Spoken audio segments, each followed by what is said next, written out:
আম ফেটে কি হয়েছে দেখুন। তার মামা আম পাড়ছে ওখানে, বেশ সুন্দর করে, গাছের যেন ক্ষতি না হয় আলতো করে ধরছে আর আলতো করে পাড়ছে।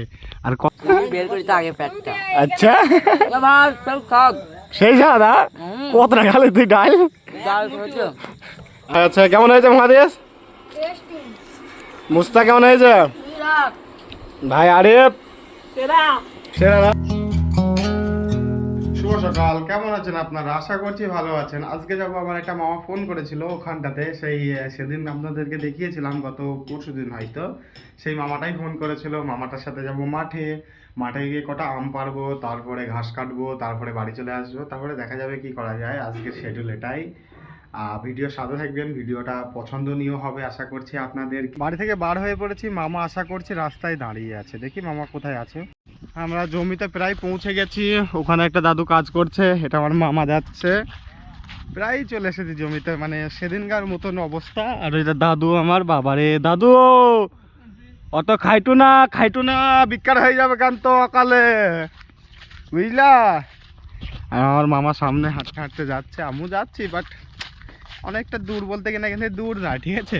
এই পাটের ভেতরে ঢুকতে হবে, এইটা হলো বড় ব্যাপার। পাটের ভেতরে ঢোকা খুব কষ্টকর, কারণ ওই সম্পোকা আছে। সম্পোকা বলতে আপনারা হয়তো বুঝবেন না, যারা গ্রাম থেকে দেখছেন তারা বুঝবে, বাট যারা শহর থেকে দেখছেন তারা বুঝতে কি আমি বলতে পারবো না। সামনে মামা যাচ্ছে আর আমি পিছনে পিছনে যাচ্ছি। সম্পোকা দেখলে আপনাদেরকে দেখাচ্ছি, ঠিক আছে, কেমন হয়। আমরা বাগানে চলে এসেছি, আমের বাগানে।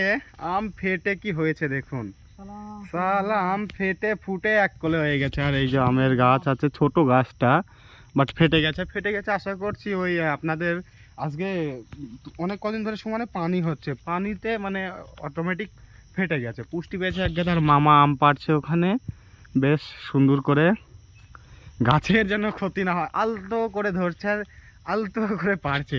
আর কতগুলো কাঁঠাল আছে দেখুন গাছে, আপনাদের লাগলে কমেন্টে জানাবেন, আমরা হোম ডেলিভারি দিয়ে দেবো, 50 টাকা করে কেজি নেবো, তাই তো মামা? একদম হোম ডেলিভারি, পশ্চিমবঙ্গের যেখানেই হোক না কেন, যদি যা বলবেন 1 কুইন্টাল 1.5 কুইন্টাল 50 টাকা করে কেজি নেবো, হোম ডেলিভারি দিয়ে দেবো। আর আমু সেম, আমের দামটা আপনাদেরকে একটু বেশি হবে, বাট সেটাও কম্প্রোমাইজ করে নেওয়া যাবে আপনাদের সাথে, কোনো ব্যাপার নেই। এই একটা গাছ আছে, অনেকগুলা বাগান আছে আমাদের। আরে আম দুটো ফেটে গেছে, লস তো না, এগুলো আমরা খাবো। এখানে বসে বসে ভালো লাগবে, বিকাল শুধু মুখে তো বাড়ি যাওয়া যায় না। আম পাড়া শুরু করে দিয়েছি, আমগুলো পেরে নিয়েছি, এখনো পাকার টাইম হয়নি, বাট আমরা পেরে নিয়েছি। কারণ হলো এই দেখুন,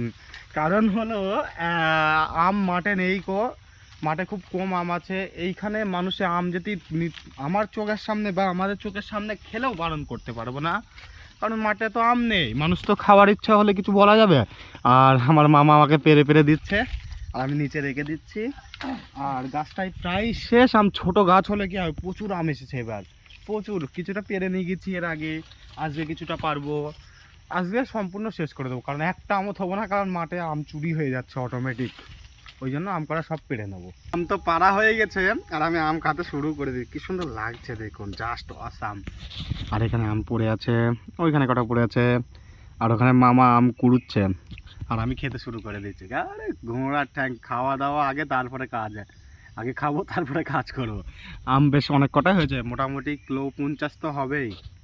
বাগান থেকে বার হয়ে পড়েছি, সাজিদ মামা আগে আগে যাচ্ছে, আমি পিছন পিছন যাচ্ছি, কারণ ও আমের বস্তা নিয়েছে, তো যদি পড়ে যায় আমি তুলে দেবো, ওই জন্য আমি পিছন পিছন যাচ্ছি, ওরা আগে আগে যাচ্ছে। আমি এইটানে ঘাসের ভুঁইয়েও চলে যাবো। গাইস যেতে যেতে প্র্যাঙ্ক হয়ে গেছে আমার সাথে, এই দেখুন চটি ছিঁড়ে গেছে আমার, ওটা কোনো ব্যাপার নাই, ঠিক আছে, ঘাস কটা কাটতে হবে, তারপরে অন্য কিছু দেখা যাবে।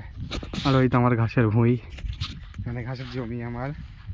গাইস মানুষ এতটা খারাপ হতে পারে ধারণার বাইরে। দেখুন কি করেছে, এইখান থেকে কতটা ঘাস কেটে নিয়ে গেছে দেখুন। আবার কেটেছে তো কেটেছে ঠিক আছে, আবার ওপর করে কেটে গেছে। এগুলো ফের আমাকে দুবার করে খাটতে হবে, কারণ ফের তা নাহলে ওপর থেকে বার হবে, গোড়াগুলো জমে শক্ত হয়ে যাবে, এগুলো ফের আমাকে পরিষ্কার করতে হবে। কি অবস্থা, মানুষের কি নীতি এটা আমি বুঝতে পারিনি। ঠিক আছে কেটেছে, হ্যাঁ তুই কেটেছে, আমাকে বলতে পারতি যে আমি ঘাস কেটেছি, ঠিক আছে। আরে সলতে তা কাটলি তো ঠিকই, তাও ঠিক আছে, তুই আমাকে বলিস সেটাও ঠিক আছে, ওপর করে কাটার কি দরকার ছিল? এগুলো মানুষের যে কি নীতি আমি বুঝতে পারিনি মাঝে মধ্যে। ঘাস কাটা হয়ে গেছে, ঘাস কাটা রাস্তায় রেখে দিয়েছি। আর এবার গিয়ে সাইকেলটা নিয়ে আসবো, ঘাস কাটা সাইকেলে তুলবো, তারপরে বাড়ি চলে যাবো। গাইস ঘাস কাটা হয়ে গেছে, ঘাস কেটে নিয়ে বাড়ি যাচ্ছি। পিছনে আছে আর সামনে মামা যাচ্ছে, আমি পিছন পিছন যাচ্ছি যাতে মামার আম পড়ে গেলে আমি দেখতে পাই। ওই জন্য বাড়ি গিয়ে ঘাস কাটা চুড়িয়ে তারপরে দেখা যাবে কি করা যায়। ঘাস কেটে বাড়ি চলে এসেছি, বাড়ি এসে এবার মনে করছি নিয়ে নেবো, ঘাস চূড়াই নিবো, পরে চূড়াবো, এখন নিয়ে নেবো।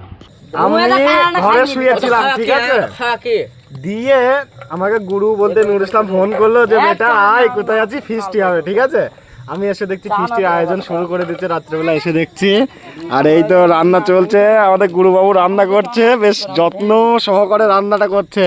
আর এখানে আমার আসিফ ভাই আছে, নুহু ভাই আছে, হাসান আছে, মোটামুটি সবাই আছে। আর ওটা তো আমার মহাদেশ ভাই। আরে বাবা, বাদশা পেট বের করে আছে, কখন খাবো। তুই তো বের করে আগে, হ্যাঁ, কি বলছি কাকা?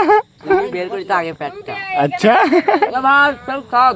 সেই সাদা কতটা খালি তুই ডাল? ডাল খেয়েছো? হ্যাঁ, এক মুঠ খাইছে, এক মুঠো ডাল খেয়েছো? আমাকে দিল না। আরে যাই হোক, ফিস্টিতে একটু আধটু ওরকম হয়। আমি একটা মাংস তুলে খেয়ে নিয়েছি, পোলট্রির মাংস, সেই স্বাদ।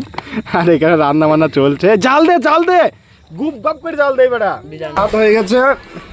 আর এই ভাত নুর ইসলাম খাচ্ছে, আমার মহাদেশ ভাই আছে। কেমন হয়েছে মহাদেশ? মুস্তা কেমন হয়েছে ভাই? আরে সেরা না হাসান? ভালো হয়েছে না গুরু? হয়েছে না? মোটামুটি বেশ ভালো হয়েছে। আমার আসিফ ভাই বলছে আমি বাদ যাবো কেন। ভাই কেমন হয়েছে ভাই? খতরনাক না? মোটামুটি বেশ ভালোই হয়েছে, ভাতটা খারাপ হয়নি। তো দেখা যাক, এখন তো খাওয়া ভালো করে শুরু করে নিই। বেশ ভালো হয়েছে। আমাদের খাওয়া দাওয়া হয়ে গেছে। আর আমার এই ভাইটা মাংস পাইনি, ওই জন্য ভাইটাকে এক্সট্রা ভাবে মাংস দেওয়া যাচ্ছে। চেরিতে ভাত আছে, মুখি মারছে আমার আমার ভাই আমার। আর আমার নুর ইসলাম খোকার খাওয়া হয়ে গেছে, থালাতে আর ভাত নেই। আমার মহাদেশ ভাইয়ের প্রায় শেষ হয়ে গেছে খাওয়া। ভাই আর খাবি ভাই? আর কতটা খাবি তুই? এখনো একবার নেই ভাই তুই? এখনো একবার? বাপরে, আর আমার তো খাওয়া হয়ে গেছে। আমার সামনে চেরিটা রেখে ভাত নেই ভাই, নে ভাত নে। একবার নিলে একটা করে গোস্ত নে না, যে যতটা পারিস খা। গাইস পিকনিক স্পট থেকে চলে আসলাম, কারণ অনেকটা রাত হয়ে গেছে। মা ফোন করেছিল, দিয়ে একটু বকাঝকা করছিল, ওই জন্য চলে আসলাম। ওখানে নুর ইসলাম আছে। আর একটা কথা বলি আপনাদেরকে, যে চেরিতে ভাত ছিল না বলে আপনারা ভাববেন না যে আমাদের ভাত ফুরিয়ে গিয়েছিল। ভাত ফুরায়নি, ভাত অনেক এক্সট্রা ভাত ছিল। অন্য একটা চেরিতে, দুটো চেরিতে ছিল, একটা নয় দুটো চেরিতে ছিল। 3 চেরি ভাত হয়েছিল, তার মধ্যে 9 জন ছিলাম, 9 জন মিলে 1 চেরি ভাত খেয়ে ওই কটা ছিল। আর 2 চেরি ভাত মানে খাবারটা ছেলে পিলে নিয়ে গিয়েছিল। আমিও অল্প করে কটা বাড়িতে নিয়ে এসেছিলাম, নুর ইসলাম কটা নিয়ে গিয়েছিল, আসিফ কটা নিয়ে গিয়েছিল, সবাই মোটামুটি নিয়ে গিয়েছিল। ভিডিওটা এখানেই শেষ করছি। আপনাদের ভালো লাগলে একটা লাইক করবেন। বাই।